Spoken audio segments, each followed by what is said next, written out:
It is 11:45, so we're going to go ahead and get started.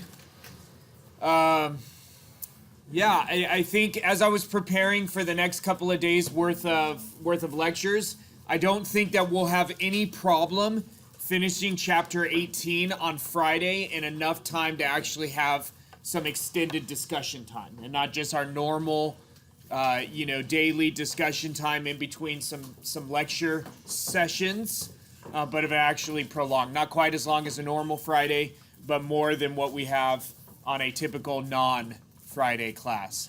Yes, sir? Do we have our tests? About that, so I know I told you can anticipate having them on Wednesday, but I failed to finish grading them. I know, I'm so sorry. I wasn't going to bring it up so as to not disappoint you.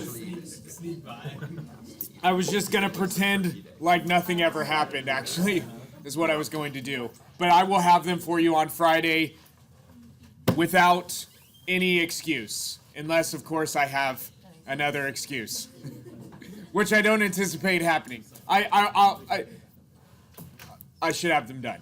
So I'm sorry. I know it's just terrible. It's terrible, and I'm sorry. I'll do better.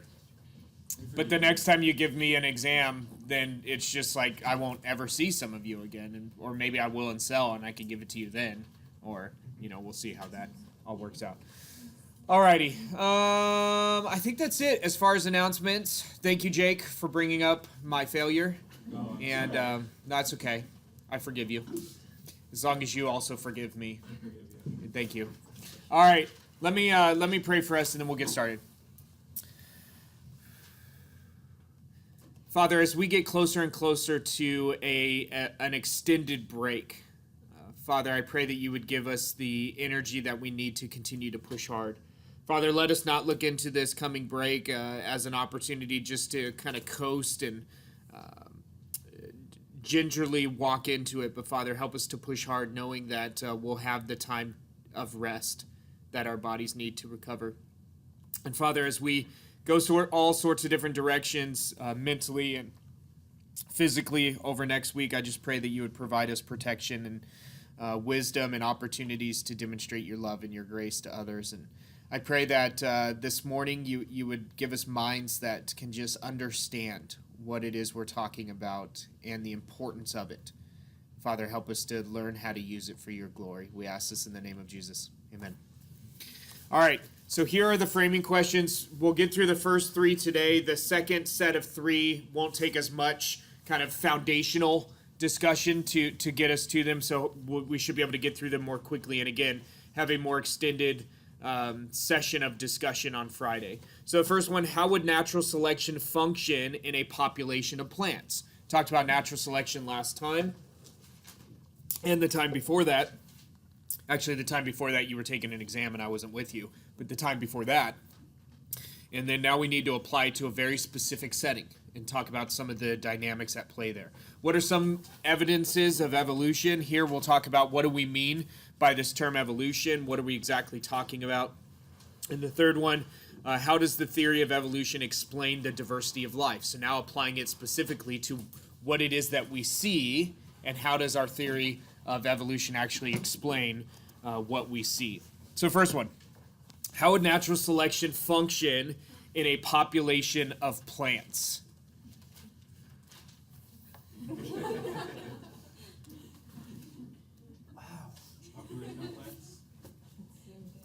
That is very interesting. I don't. Somebody messed with the projector.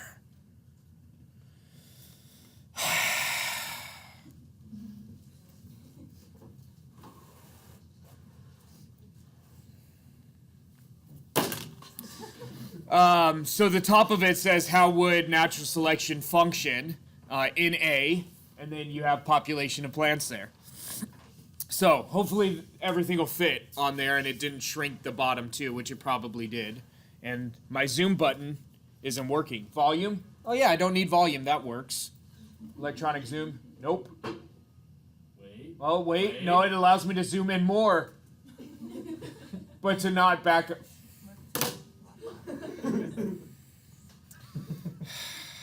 Okay, so remember that natural selection is the survival of the fittest, and we spent some time talking about what this actually means, and it's more than just surviving, right? There's also this element that you have to be contributing to the gene pool, right? And because we talked about how can natural selection work if there isn't any death last time, and we talked about functional death. If you are not contributing to the gene pool, functionally you are not there, right? Functionally, you are dead. So it's a little bit more than just survival. It's also contributing to the gene pool. And here's the idea. The most fit individuals are those that are going to leave the biggest impact on the gene pool. And the way you do that is you survive a long time, you make a bunch of offspring, and then those offspring reproduce. And so those alleles came from you, at least some of them did. And so the more offspring you make that are reproducing, the more of your alleles are present in that gene pool. And that's what we mean by the most fit individuals. So let's put this in the context of a population of plants. So if you were to spread several seeds of some kind of a plant in your garden, you create a population. That is a group of individuals of the same species living in the same place at the same time. That is a population of plants. Now, it is a relatively isolated population. The reason why we say relatively isolated is not completely isolated, right? Wind can carry pollen from one person's garden to your garden, right? Wind can carry pollen from your garden to somebody else's garden. So it's not completely isolated, but it is relatively isolated, which means it gives you a great opportunity to study some of the forces of evolution on this population, specifically natural selection. So here's how natural selection would play out. The most fit individuals make the best seeds. So the best seeds are going to be those that, of all the seeds you threw out, the best seeds are going to come from the best individuals, the most fit individuals. They're best equipped to handle whatever those conditions are. Okay, the conditions of your soil, temperature conditions, moisture conditions, right? They're the best equipped to handle whatever it is inside of your garden. Now notice you've created a new population, right? You've created a new population by planting these seeds. So the individuals that are most fit in your garden may not be the individuals that are most fit in somebody else's garden.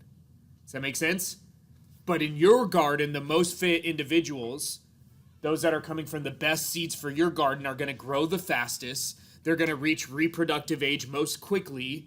Therefore, they're going to produce the most seeds that then can continue to grow on their own in your garden, or you could get and plant more in your garden. Okay, so this is the idea. Now, because many plants self-fertilize, these fit individuals just keep passing their alleles on to future generations in your garden, right? Because many of these plants self-fertilize, it doesn't oftentimes give you a great deal of opportunity to create new combinations, but generation after generation after generation, the best seeds that grew the fastest are going to produce the best seeds that are going to grow the fastest in your garden in future generations. And so ultimately, over time, more of the plants in your garden should look like the individuals that grew the fastest. Does that make sense? Now, if you take one, or if one fit individual pollinates another separate fit individual, it is possible that you can get combinations that didn't exist before.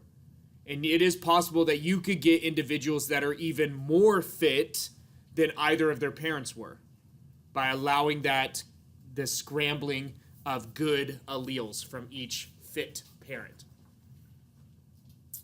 So this is the idea of what's going on and how natural selection is going to play out in this population. Because it is relatively isolated, we don't have to worry a great deal about the force that leads to alleles moving into and out of your population. What do we call that? What is that force? Gene flow, right? It's relatively isolated. You don't need to worry a great deal about gene flow. Mutation rates vary from one species to another, so we won't need to worry too much about that. If you planted a good chunk, your population is obviously not infinitely large, but it's large enough, and if you protect it like you ought to, if you invest the time to plant a garden, right, you keep those rabbits from eating it. Which, by the way, one of the most exciting times in my entire life was when I house sat for somebody that had the most elaborate garden I've ever seen, and rabbits just wanted at that garden like crazy. So every night, instead of sleeping, I got to sit out shooting rabbits all night long. And it was awesome. And then I would sleep during the day when the rabbits were asleep. And it was one of the greatest experiences of my life, something I look back on very fondly, right up there with the birth of my 3 children. So, just kidding. It's way above the birth of my 3 children. Oh, my kids are going to hear this someday, and they're going to be very, very disappointed, I think. All right, does that make sense? Okay, so this is how natural selection would play out in a sample population. Now, plants, in some ways, simpler than animals, but, it illustrates a lot of the concepts. All right, the next framing question. What are some of the evidences of evolution? What are some of the evidences of evolution?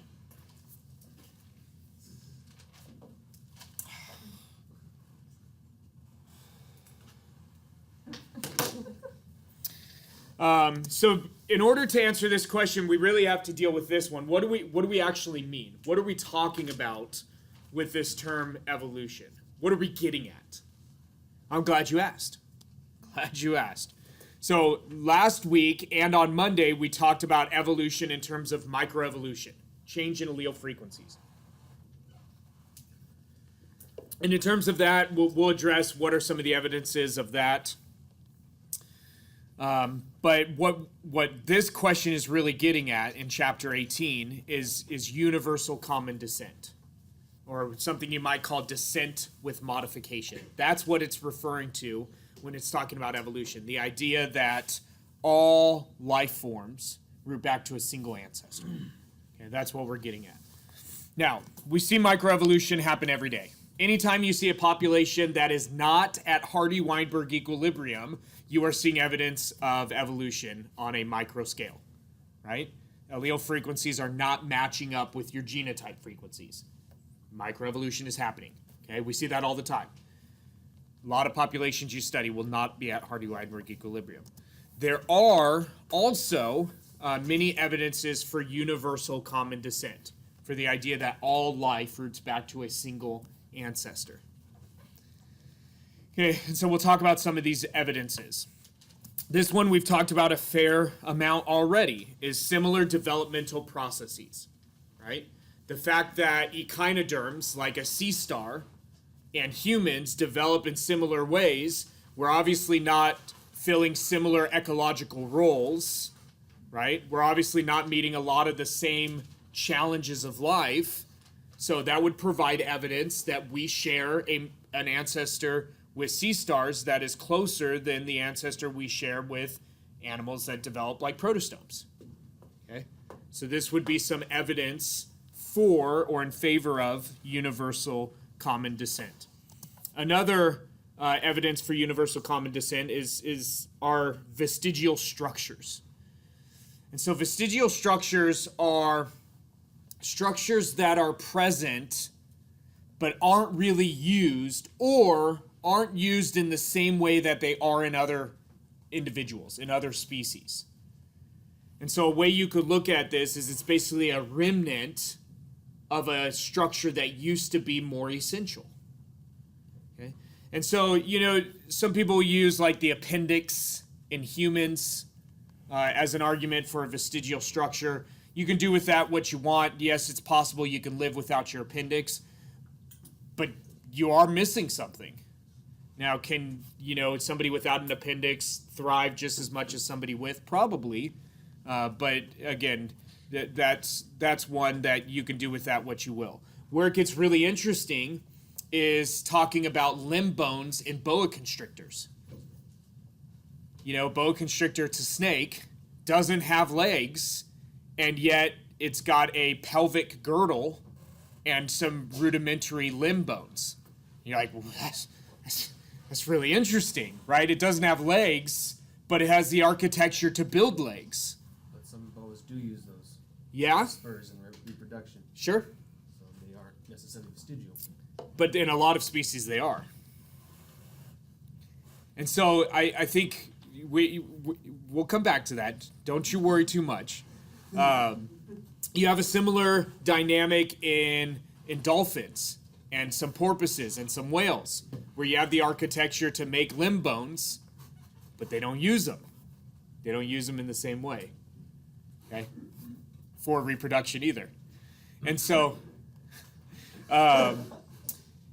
so you have just kind of this interesting dynamic in which you have structures that this kind of perceived ancestor would have used in very clear and dynamic ways, and yet they don't. All right, another evidence for universal common descent. More advanced forms showing up later in the fossil record. We saw this with angiosperms versus gymnosperms. You see it with seed plants versus all seedless plants, right? That what you would consider to be your more advanced forms, those that need to develop some novel structures, appearing later in the fossil record. You can't get around that is some good evidence for universal common descent.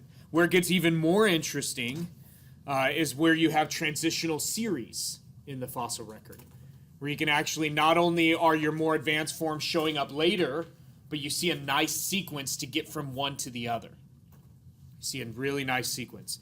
The horse series, great example of this, one that's presented in the text, where your extinct horse species, your extinct species in the same genus, Equus, as modern horses, modern zebras, modern donkeys,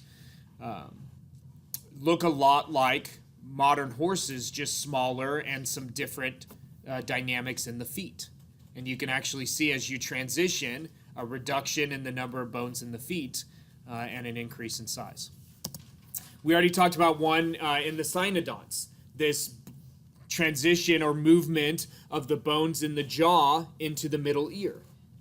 Okay, where you've got kind of the right order in the fossil record, and it looks like a nice, smooth transition from more primitive cynodonts to more mammal-like cynodonts. Some more evidence: shared structural, behavioral, and functional features. So what we get at there is where basically all of your tetrapods have 4 limbs. And it's like, man, there'd be a functional advantage to having more limbs, right? I think you can imagine a situation in which it would provide you a functional advantage to have more than 4 limbs, right? But you could argue that we are inhibited to have more than 4 limbs because we descend from tetrapods that had 4 limbs. So there was the opportunity to modify them, but we were inhibited from developing more. And then similar behavioral functional features. And then the last evidence that I'll present is evidence of bad design. And I put those in quotation marks because bad design is just, it's kind of an interesting concept to talk about in general of what do you actually mean by bad design. A better way to refer to it would be maladaptive design. So some kind of a structure that doesn't present a help for whatever environment that you live in, especially if it actually provides a hindrance. Okay, evidence of bad design, and then some of these we could explain by other forces, but some of them you just can't. And so we last on Monday we talked about how some of these elements of bad design could stick around. But if your idea is that organisms were created for specific purposes to fill a very specific niche, it's kind of weird to see why we would have these elements of bad design. All right, so those are our evidences for evolution, universal common descent, and then we have our lecture break. And hopefully, okay, here's the question. You actually get all of it except for the last 2 words. Where should we expect to see more evidence against universal common descent than for it? Because you can't get around the fact that there are evidences for universal common descent. The question is, where should we expect to find more evidence against universal common descent then you find evidence for it, right? And so the question is, where should we expect to find that? At what level? At what level? And so if you want, as you're talking through this, you can do at what taxonomic rank should you expect to find that? You can talk about something more fundamental than that, and just like when we're separating one special group of creation from another group of creation, or you can do something even way bigger and say, well, certainly at the phylum level, right? Something that high, we'd expect to find more evidence against than for, and provide some reasons why.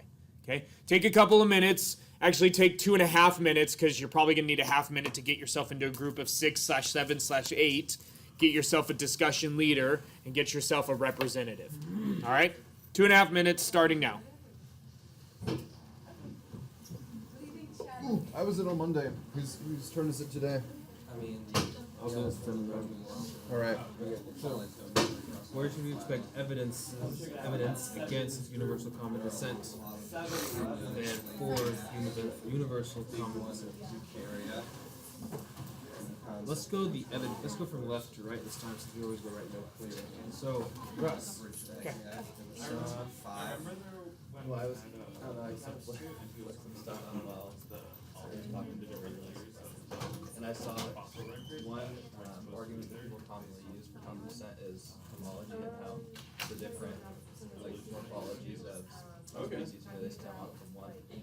But that creation might argue that more points to a universal creator than universal common descent.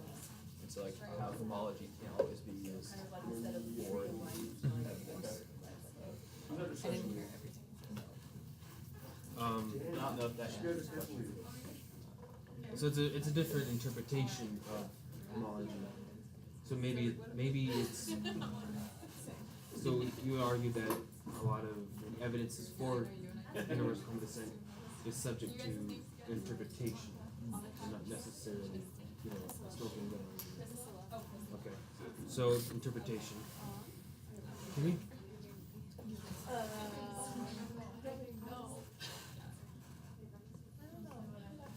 Okay, we'll come back to Kimmy. I feel like I really don't know. Would you expect Some to extent, find more evidence because we can against see evolution by microevolution, we can expect to see some. So like on the lesser level thing, you can see, versus or like reptile making bigger jumps. or do you expect to find more evidence against it looking at life on a smaller level? So we'll. Like the biggest changes in like this transition. Or maybe That's like, what I expect to see the biggest jumps. DNA of one. Yeah, it's like polytomes. Yeah, I mean like we see. Microscopic level say, oh, Polytomies in, reptiles and shoes. which is just Or maybe unresolved. microscopic level say, oh, Trees. So polytomies in DNA from phylogenetic. where would you expect to see more evidence against? Alright. No, this couldn't. Cool. I mean, yeah, I agree with them, but that's kind of a cop-out answer. Polytomies? Well, yeah. That, Okay. And yeah, stuff like that. But I personally think it's a great answer. no, yeah, yeah. No, for me, if I was going to say that as well, it would be for me a cop-out. Oh. Yeah, yeah. No. I totally agree with that. Okay. No. But I don't know. Probably. In development, About 30 more seconds. development of certain organisms and stuff, like they say, yes, you see these similarities in development, and we see in organisms like vertebrates, we see them, yes, develop kind of similar, but they also have their functions that they kind of branch off, and each develop in their own way. I don't know. That although they appear to be homologous, sometimes it's not as clear cut as that. For example, you mentioned the little ear transition. All right. Cynodonts doesn't match. Let's start with our group of 11 in the back. Yeah. Who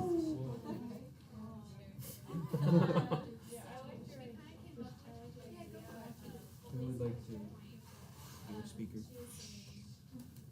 If we were to group all life forms into a common or ancestor, we have to ask the question, what would that look like? And so just between, see, we were in the little mix-up of rooting it in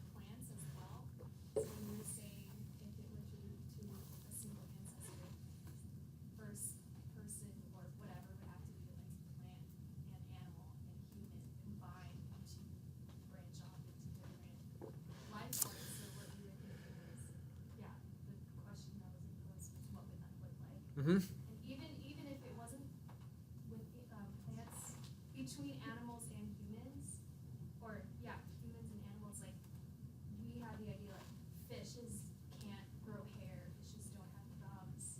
So what? That's what we were thinking. Okay. So at certain divisions, like where you've got major groups, and this is the thing about taxa. So taxa, it's a little bit more than just like a convenient way of organizing species, right? There's more to it than that. Yeah, it's a great way of organizing species, but there's something biologically real about it, right? There's something biologically real about putting a group of organisms into this group that we call fish and not including all tetrapods as part of that group. There's something biologically real there, right? There's a real distinction. And so in those groups where you've got major, what you might call guilds, like major ways of making your living, right? Where you can separate that among, various groups that you might expect there to find more evidence against universal common descent than for it. Is that what you're getting at? Yeah. I like it. What do we have here? So this is two separate groups, right? You all bleed into the front. This may be kind of a strange answer, but I kind of come at it personally like a real problem I have with the evolution thing that I really don't think helps it at all is almost from phone. Okay. There's, like you said, I think last lecture, a real lack of purpose in it. And basically, you strip everything away, and eventually there isn't really any type of selflessness at all, because everyone is trying to survive and become that fittest, right? Mm-hmm. And so, in effect, there is a sense that, the strongest will survive. Mhm. And you then, I think it's a lot harder to have a real place for, ethics and things. Sure. In a system built on that. Sure. Yeah. Absolutely. Yeah. That is a huge issue. Not exactly the one we're trying to get at with the question, but it is certainly a huge issue in terms of where you can find some fault in this idea of building the diversity of life through a random process, right? And it's interesting, and I mentioned last time why I think you can't really adopt a theistic evolution position, and that's because it is purposeless. Like you can't construe it to have a direction because it's directionless and it's purposeless, which is really interesting to try to say, well, then you could have your creator guide it to a specific position, but it presents some things about evolution that just aren't true, right? We aren't any more evolved than anything else. We're just, adapted for our particular niche, right? We're not any more evolved than anything else. Another issue is it forces kind of this idea that at some point organisms have to behave for the good of something beyond themselves, which just doesn't happen. It's like if you're going to force, kind of evolution to be productive and building towards something, you kind of want to, especially when you get into like mutualistic relationships, where it's like, your insect pollinators are acting for the good of their plant that they pollinate. It's just not how it works. Like they're working for the good of themselves, and their good happen to benefit the plant good, but they don't work for the good of the plant. I like it. All right, what do you have over here? So we were talking about how the fossil record has a lot of inconsistencies. Okay. Even from a macro perspective. Like, take for example, this was a discussion we had a while ago when we were talking about where angiosperms and gymnosperms appear in the fossil layers, and how there was evidence of no pollen in the Mesozoic and the Paleozoic period. Well, until the very end of the Mesozoic. Yeah, of no Nowadays angiosperm we problem. can find it everywhere. Sure.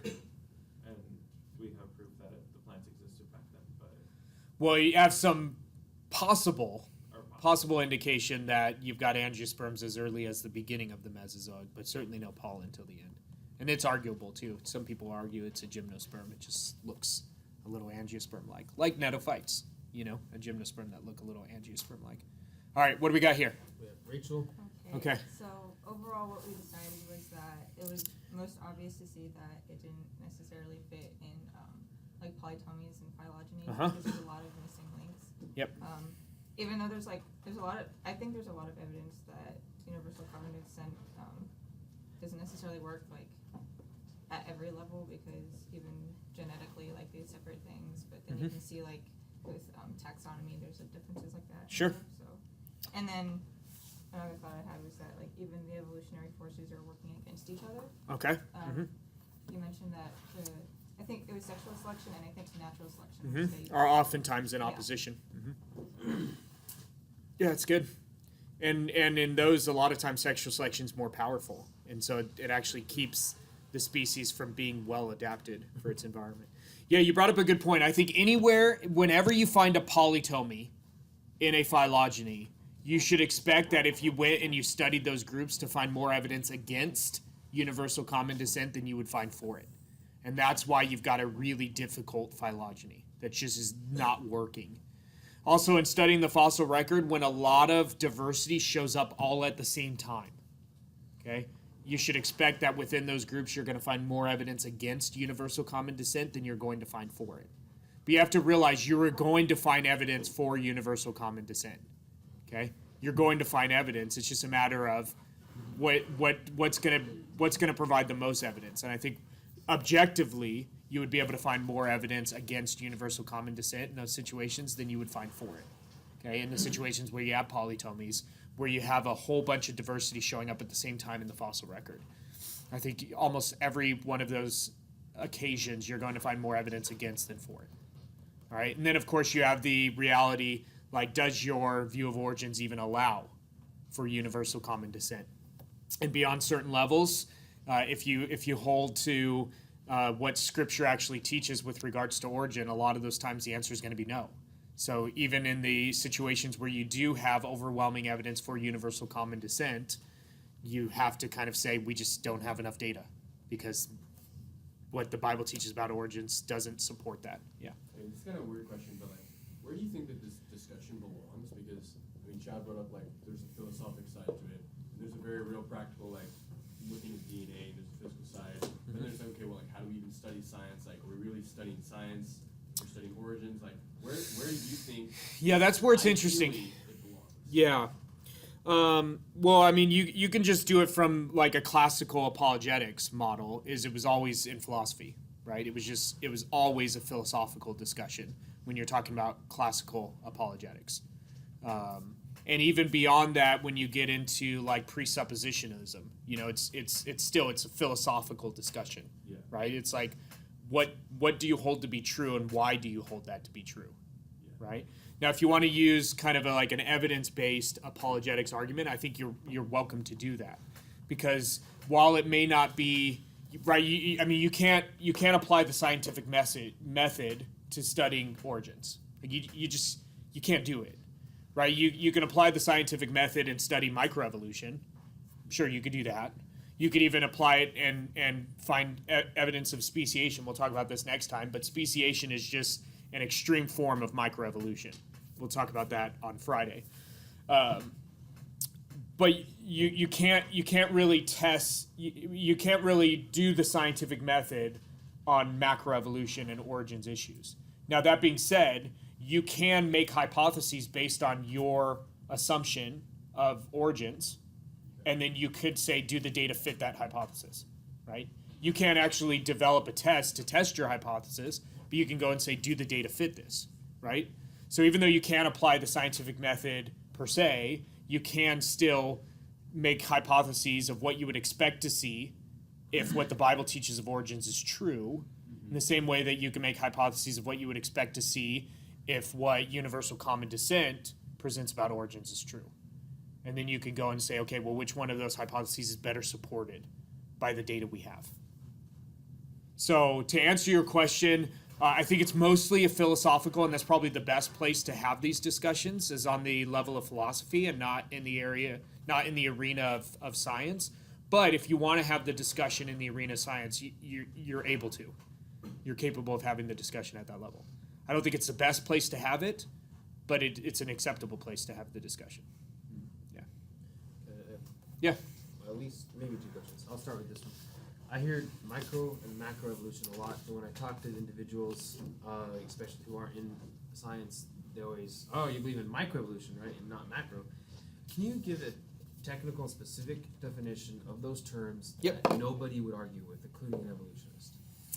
Yeah, so microevolution would simply be change in allele frequencies. Change in allele That is the summation of it. Now, speciation can be a byproduct of that, and we'll talk about that on Friday. But microevolution is a change in allele frequencies. Okay. Macroevolution is universal common descent. And there's nothing in between. Oh, that's up for debate. Okay. Yeah, I think classically the idea would be that it would just be a natural extrapolation of microevolution to get to macro. Okay. I think what you're starting to get over the last 10 or 15 years is a lot of people saying, no, that's not the case. It's a different mechanism altogether. There's a different macro versus micro. Okay. Yeah, that it's a different mechanism. And that's where you're getting different proposals of what that mechanism might be. Yeah. So here, Darwin's finches, probably the best example of natural selection at work, and one that we've been studying for the last 70 years really thoroughly. And it is a great example of natural selection at work. What it is it's an illustration of microevolution. That the populations under certain environmental stressors do not conform to Hardy-Weinberg equilibrium and are very clearly shifting in a particular direction, usually to either smaller or larger bills based on what food is present, and usually cycling with cyclical drought periods, when seed availability becomes complex and birds are forced to eat seeds that are a lot more work to get access to. So here are 2 illustrations. This one right here, the hominids, it's not organized in a very convenient way. It has early hominids on the bottom, modern hominids on the top, but no real illustration of trying to get a nice smooth transition. And for good reason, because that is really, really challenging to try to do, to try to arrange hominids to give you a nice, smooth transition. It's easy to do it, arranging it based on age, how old the fossils are. Really difficult to do to try to give you a transition to modern hominids. On the right are some ancient horse species, as well as a modern horse. And I think what you find when you look at the horse series is you actually do have a really nice transition from early species to our modern species. And something that I think is a really great illustration of universal common descent within that group. But again, I think we'll talk about this more on Friday. What you're seeing is the far reaches of microevolution, of speciation events. Yeah. So, I guess you kind of just touched it, but coded creationists believe in macroevolution except with these caveats. Number 1, it happened in a short amount of time, so they don't believe in a long age. And then 2, there's not a common ancestor for everything. Undoubtedly, yep. So, so in a sense, I could say, yeah, I believe in evolution. And even macroevolution, And even macroevolution. within Those certain boundaries. groups. Yep. Yeah. Because macroevolution is universal common descent. And I think there's undoubtedly overwhelming evidence of universal common descent with very little evidence against it in certain groups. And we even talked about this with our genus, with Homo. You say universal common descent. When you say universal Of common descent. I Yeah, was not gonna say that- universal. I was Yeah. tripped up with that. Yeah, of common descent. Yeah. Interesting. All right, so here's this evidence of homology, similar bones being developed in different ways to accomplish slightly different tasks. And somebody over here brought up when we were having our discussion, our lecture break discussion, this whole idea of homology and how there are several ways in which you can interpret homology. It's very interesting, and it's a really good point, because homology, when you make the argument that homologous structures provide evidence in favor of universal common descent, what you're essentially saying is these features that I assume to be the same because they came from the same ancestor provide evidence of that common ancestry.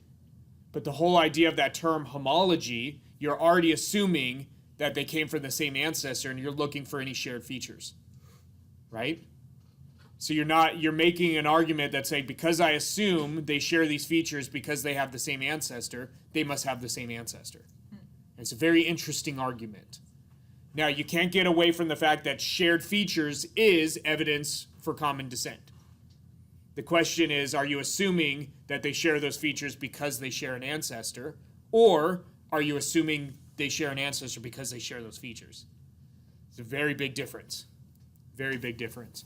And so there are other ways in which you can explain shared features, right? You can explain them based on convergence, and you could even explain them based on homology within certain limits. Does that make sense?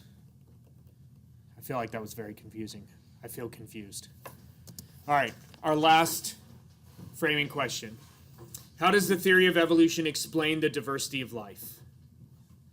Like answering our previous question, to answer this question, we have to answer another question. What do we mean by the term theory? What do we mean by the term theory? So common use of this term indicates just a best guess, right? Like it's just my best guess at what happened. That's how we tend to commonly use the term theory, right? Bless you. Like you go back to your dorm room and your chocolate is missing and you have a pretty good suspicion that it was your roommate because your roommate likes chocolate and they have some chocolate on their fingers, right? And so that is your best guess. Your theory is that your roommate took your chocolate. And then you could do with that information whatever it is that you want, right? Within limits, of course, unless you want to walk through the discipline process here at the Master's University, which, depending on your personality, may or may not be a great experience for you. This is not what the term means scientifically. So the scientific use of this is a well-supported illustration of why something is, or why something happens, or why something did happen. It's not just our best guess. So when we refer to the theory of evolution, we're not saying that this is our best guess for how the world got to be this way. Okay? We're saying that this is a very well-supported illustration of why the world is the way it is. That makes sense? The differences between those two? Okay, so yes, it is true that it is a theory, but it can't possibly be a law. It's not like, with a certain level of support, all of a sudden a theory becomes a law. It's not how it works. A law just explains what is. A theory explains why it is. Okay, they come at it from two completely different perspectives. Like you have the law of gravity. What is going on? What is that reality? A theory as to why gravity exists would have to do with the relationship between mass and attractive force, right? And you can talk about that different idea altogether. All right, that being said, let's talk about universal common descent, because this is the idea of evolution, what we tend to refer to, what we mean when we say evolution. Explains that all living organisms descend from an original survival machine. Bringing that term back. Right? Explains that all living organisms descend from an original survival machine. So here's how we get from that original survival machine to what we see now. Over time, mutations generate the variation you need for natural selection to work. Right? Last time we talked about what has to be in place for natural selection to work. You need to have variation. That variation needs to be heritable, and more individuals need to survive, or more individuals need to be born that can contribute to the gene pool. And so over time, mutations generate that variation you need, and then natural selection acts. And it acts against anything but the best alleles. Okay? Natural selection acting against anything but the best alleles. And so this is the idea of how you get from that original survival machine to all of the diversity of life. You get mutations that add to the variation, natural selection acting against anything but the best. Anything that makes those organisms best fit for whatever their environmental conditions are. So some things that are true about this, you cannot say that any form is any more or less evolved than any other. Okay? You cannot say that humans are any more evolved than ants. We're just both the fittest form of whatever our environmental conditions are. Which for humans is very interesting because we basically do whatever we want, right? If the environment isn't suitable for us, we change it. If we don't like what we're sharing the environment with, we get rid of them, right? That just tends to be how we operate as humans. It's not a great way of operating, but it tends to be how we operate. And so what you have then, you don't have any form being more or less evolved than any other. What you have is each species is adapted, and not perfectly. Remember, on Monday we talked about there's no perfect population. Each species is adapted for its specific niche, for its specific ecological role. So there are no extant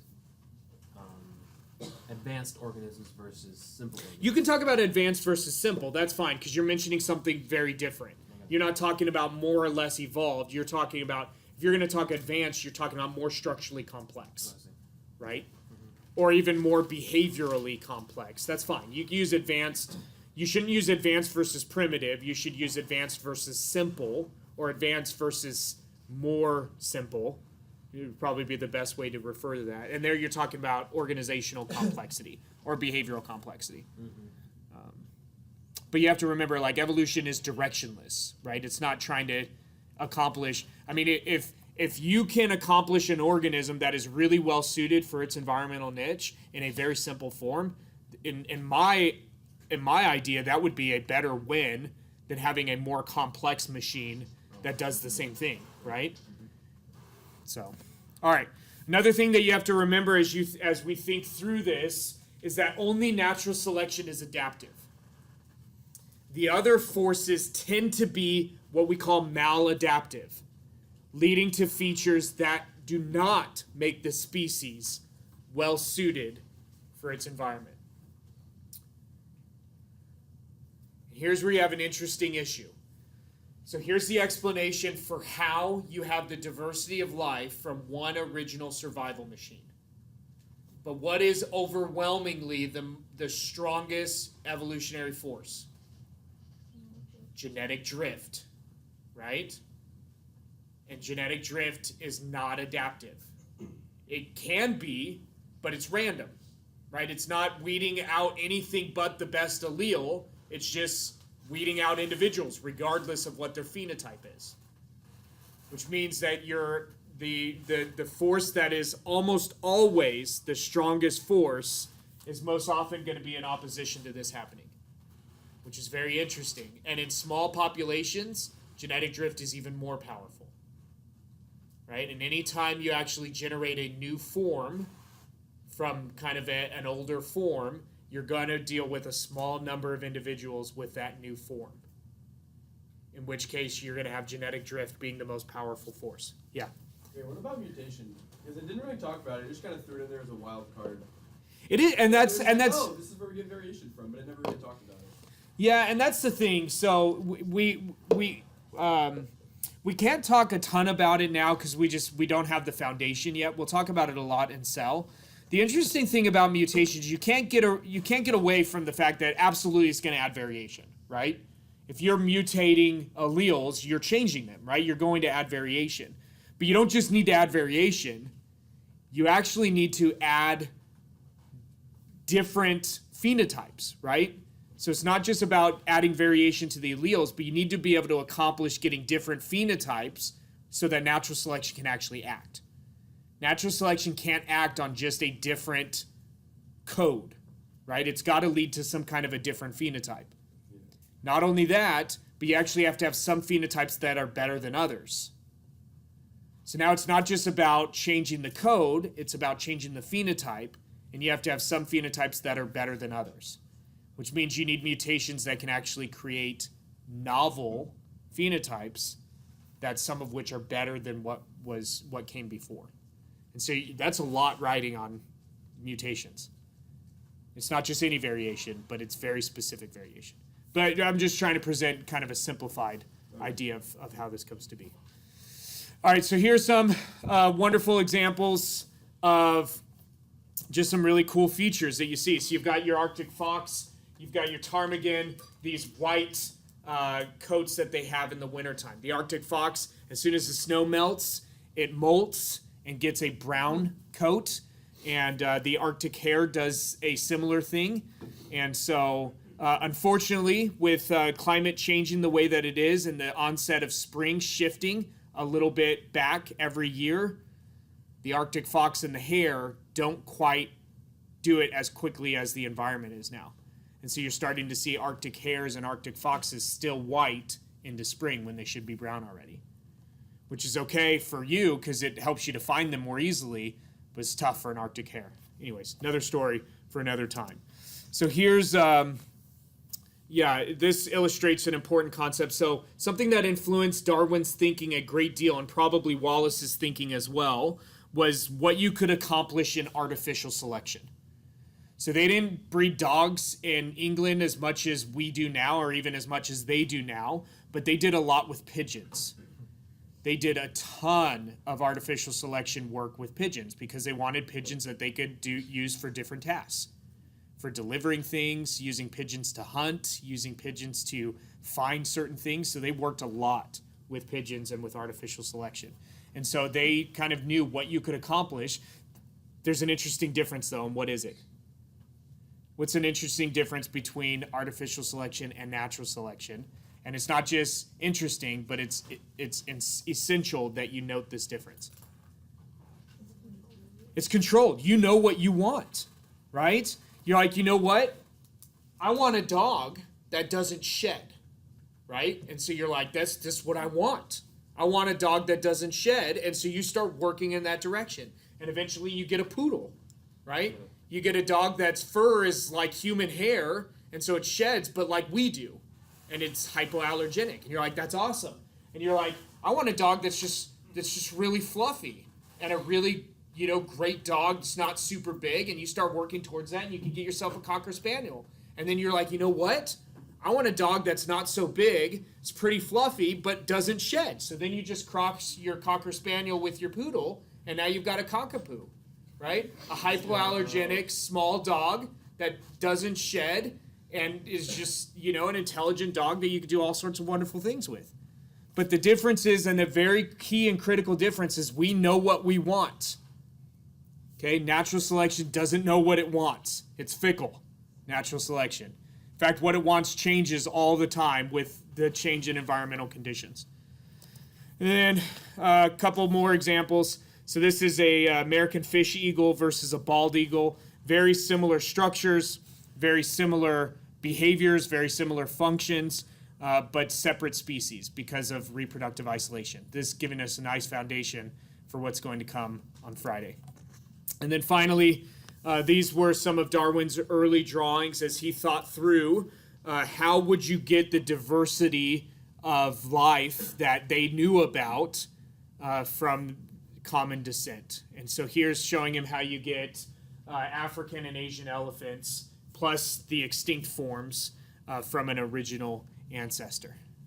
And I don't know how much you know this now, but the idea now is that of all living mammals, those that are most closely related with elephants are the hyraxes, are the rock badgers, and they're like this big. They're decently cute animals, but they look nothing like an elephant. But genetically, they're the most similar to elephants. That's another conversation for another time. We have 1 minute left, but I've got nothing left to share with you. So have a wonderful day.